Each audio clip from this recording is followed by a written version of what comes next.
Voilà, c'est maintenant l'heure de notre journal des sports. Bonsoir Lise-Laure. Bonsoir. On va commencer par l'arrivée donc du Tour du Faso qui s'est terminé aujourd'hui avec la victoire du Burkinabé Mathias Sorgo. Oui, Mathias Sorgo, celui qu'on surnomme l'étudiant, c'est la première fois qu'il remporte le Tour et il fait désormais partie des 14 Burkinabés qui ont remporté ce Tour depuis la première édition en 1990. Alors, il faut dire 1987.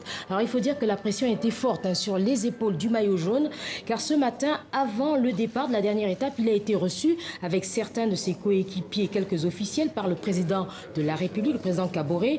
Cérémonie, vous le voyez, très protocolaire, je vais y arriver, pour ne pas dire très crispy. Oui, voilà. oui, beaucoup de pression sans doute. Alors ensuite, les coureurs se sont retrouvés sur la ligne de départ avec chacun des stratégies bien élaborées. Oui, notamment c'est pour les Néerlandais et les Belges qui sont deuxièmes et troisième au classement général et qui comptent bien sur cette 10e étape de 122 km pour tenter un dernier coup et surprendre le maillot jaune Mathias Sorgo, dont les lieutenants étaient assez nerveux.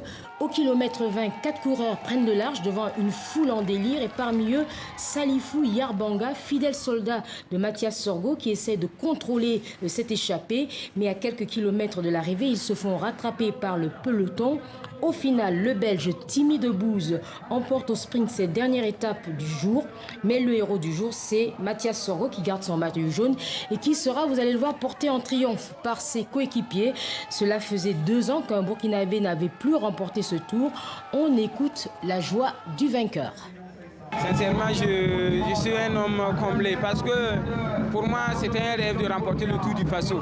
Voilà, si vous avez vu, cette année, en tout cas, toute l'équipe a mis le maximum pour que nous remportions cette étape. Voilà, vraiment, c'est à féliciter. Voilà, bravo à lui. Et on a le classement général de cette 31e édition, Lise-Laure. Voilà, le vainqueur, donc c'est Mathias Sorgo que nous venons d'entendre. Deuxième, donc le néerlandais Hans Graaf. Et troisième, le belge Dieter Bouvry. Bon, on va maintenant aux États-Unis. New York, pour le marathon de New York, donc, où il y a encore eu des Africains qui se sont illustrés, bien sûr. Et de quelle nationalité, Lise-Laure? Ah, c'est bien, je vais vous le dire. Je vais vous le dire. Alors, chez les hommes, on a assisté à une course très disputée. Et c'est finalement l'Éthiopien Lilesa Desisa qui s'est imposé en 2 heures, 5 minutes et 59 secondes devant le Kenya Geoffrey Kamieror et son compatriote Shura Kitata. Et chez les femmes, la Kenyane Marie Ketani l'a emporté. C'est la 4e fois qu'elle s'impose à New York. Voilà, Kenya, Éthiopie, l'ordre des choses est respecté. Alors dans moins de 2 semaines, Lise-Laure, ce sera le début au Ghana de la 13e édition de la CAN féminine. Et les sélections entament leur dernière phase de préparation là. Comment ça se passe pour elle? Alors, il y a 8 sélections. On a vu, il y a eu 2 groupes. Le tirage au sort, c'était le 21 octobre dernier. Et parmi les 8 sélections qui sont donc présentes à ce rendez-vous, il y a les Aigles Dames du Mali. En octobre, 23 joueuses ont été sélectionnées par le coach Mohamed Saloum. Elles ont effectué un stage de 10 jours au centre d'entraînement de Kabbalah. 6 footballeuses évoluant à l'étranger doivent rejoindre le groupe qui a disputé des matchs amicaux avec les équipes locales. Pour le Mali, l'objectif est simple, franchir les phases de poule. Mais malgré leur manque d'expérience, la confiance règne. Au moment d'entamer la dernière phase de la préparation, on écoute l'entraîneur et le capitaine de cette sélection qui revient sur le tirage au sort.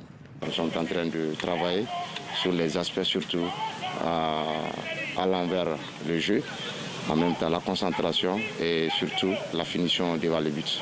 Le mental surtout, fait partie vraiment de cette dernière partie de la préparation. On est tombé sur le pays organisateur, le Ghana.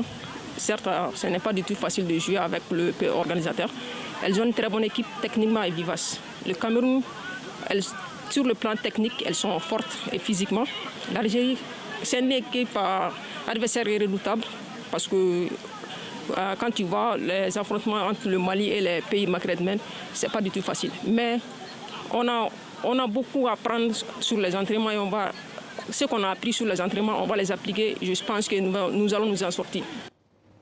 Voilà, on peut déjà dire, Lise-Laure, que le premier match de cette CAN féminine opposera donc le Ghana à l'Algérie. Oui, le Ghana à l'Algérie, et ce sera donc le 17 novembre à Accra. Le Ghana, évidemment, aura à cœur, à domicile, de bien rentrer dans cette compétition et de faire mieux qu'en 2016, où elles avaient juste eu la médaille de bronze.